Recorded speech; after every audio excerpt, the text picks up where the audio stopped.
Yo, what's up, guys? Welcome to day one of the SOL review. Hey, you've made it to the end. Over the next couple lessons, we are just going to recap all of what we have learned and covered this year in preparation for the SOL, which is coming up in a few days. All right, so today we are covering probability and statistics. All right, so we're gonna dive straight in. So what I'm gonna do is I'm gonna give you some reminders, some definitions, and some terms, and kind of explain, and then you're going to, on your own, use what I give you to do the examples. So in this video, I am not covering the examples. You are going to have to do those on your own, given the notes that I have provided for you. All right, so let's jump into the first part. Okay, so probability is divided up into two sections: independent events and dependent events. And we're going to talk about the first one. So independent events is one event that does not affect the other. Okay, and so remember, these type of events they may involve coins, they may involve spinners, they may involve dice, okay? Or it could be whenever you have some object and you are putting it back. These are all independent because what you do the first time has no effect on the outcome of the second event, all right? And so what you're going to do in each of these situations in order to find the probability, so I have probability of, we'll just call it event A, and then probability of event B. And what we're gonna do is find the probability of A and then multiply it times the probability of B, okay? And so that is how you find the probability of two independent events, okay? And so I have an example here where you are to find the probability of flipping a coin and getting two tails. So you need to find the probability of getting a tail, then find the probability of getting another tail, and then remember you need to multiply those. So what I want you to do is to do this first example on your own, and then you can proceed and continue with the video. Again, I'm not going to be doing the examples or giving you the answers. These are for you to practice on your own.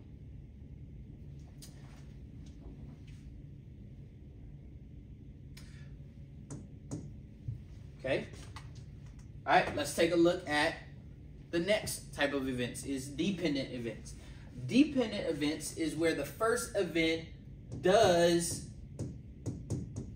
affect the change of the second event, okay? And so what these types of events is when you have some event or some item, it is being removed and you do not replace it, okay?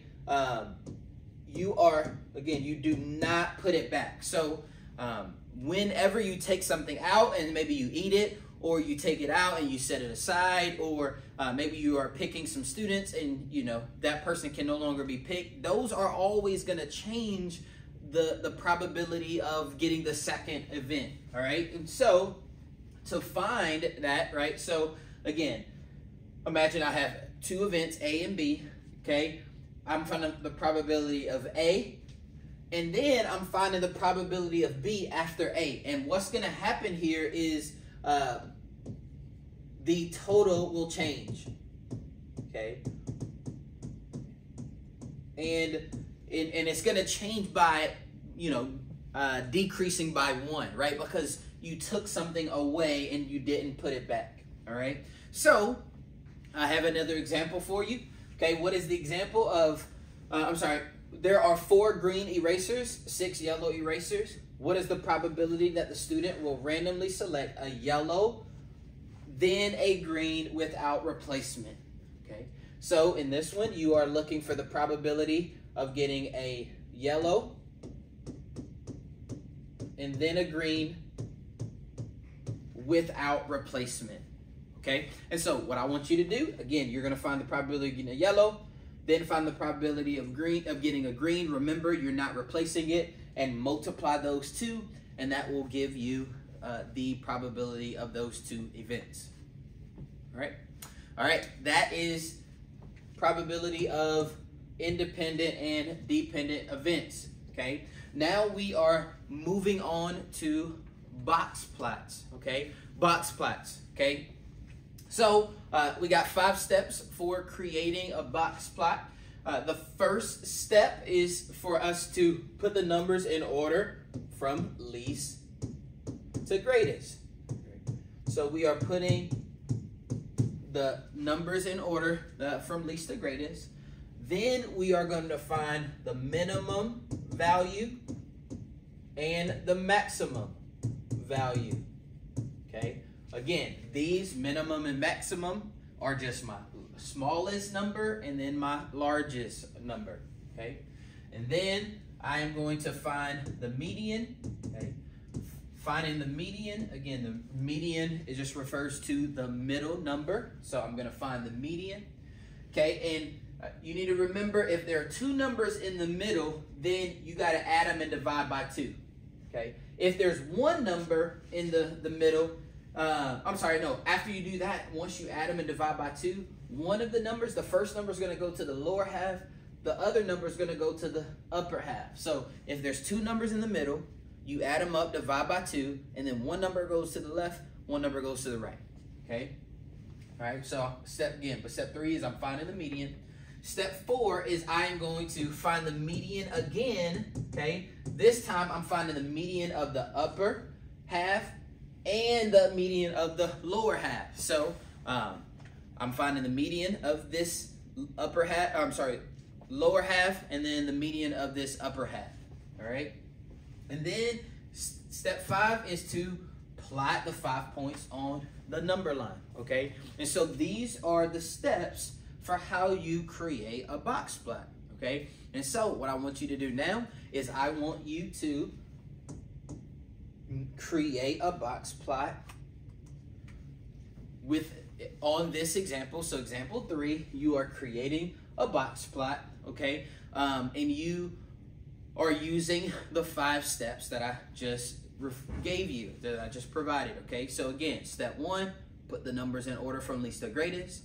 Step 2 is you are going to find the minimum and the maximum. Step 3 is you're going to find that median number, okay? So find the median.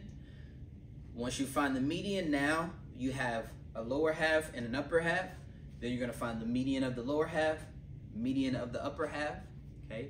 And then you make your box plot by plotting those 5 points on the number line, and that will be how you create the box plot. So you're going to do that on number 3.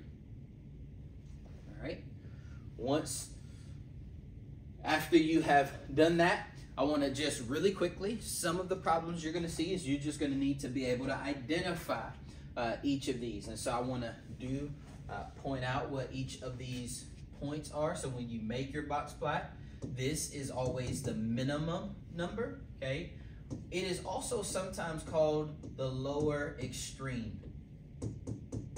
Okay, so that first dot is the minimum. The last one is the maximum. We'll just say max. And then the upper extreme. Okay. This point right here, okay, is referred to as my lower quartile.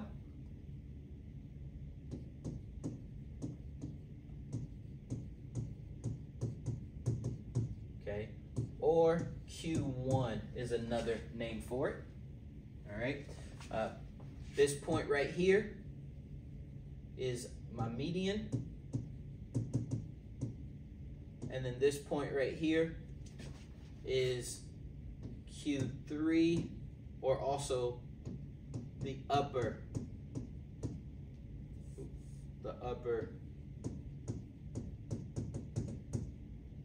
quartile. Okay. So those are my 5 points. I do want to remind you that when you have a box plot, you don't know exactly where the numbers fall, but what you do know is that there is 25% of the data found in between each point. So from here to here is 25%. From here to here is 25%. From here to here. And then, again, between each two dots, there's 25% of the data. Okay? So, that is the 5-point summary, where each piece, sometimes you're going to have to answer questions like what is the maximum, what is the minimum. Also, what I do want you to know is the interquartile range.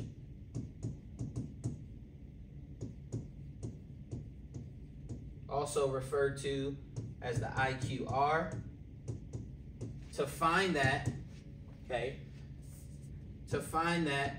you have to take the upper quartile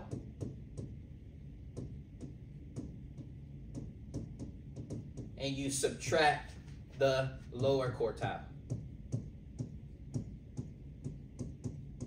Okay, so it is Q3 minus Q1 is another way. Okay, so that is the interquartile range.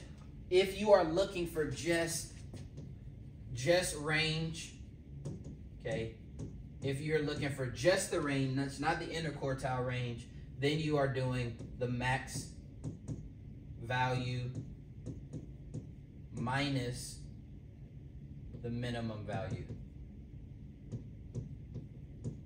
Okay, so that is how you find just the range. All right, so 5-point summary, box plots, those are the things that you need to remember. Okay, now, given that information, I want you to solve number 4 here. Okay, you're going to be answering some questions about this box plot. Make sure you do this on your own. All right, and let's move on to the last section, which is scatter plots. Okay, so for scatter plots, you are going to start by plotting the points. So you plot the points, okay, on the coordinate plane. The other thing you need to know is that the line of best fit goes halfway through all of the points. So it's essentially going through the middle, okay? So I'll show you the line of best fit here. So again, roughly it is the line that is going through the middle of all of the points. So there's going to be half of it is above it, half of it is below it, okay? And these are the line. This is the line of best fit. Again, you got some that are above it, some that are below it. Then for this one, there is not a line of best fit because those are just scattered everywhere, all right? There are 3 types of relationships. When they are going down from left to right, when it is decreasing, that is a negative relationship, okay? When it is increasing from left to right, this is a positive relationship. And then when all of the points are just scattered, that is no relationship. Okay, so those are the notes for scatter plots. And the last thing, again, I want you to do example 5, where you are figuring out which student drew the line of best fit and then telling me what is the relationship for those points. All right. Hey, I hope in this review you have been reminded of the things that are helpful for you to remember regarding probability and statistics. Okay, so we're going to do some more practice problems. Let me know if you have any questions, but happy studying for the SOL. I wish you the very best.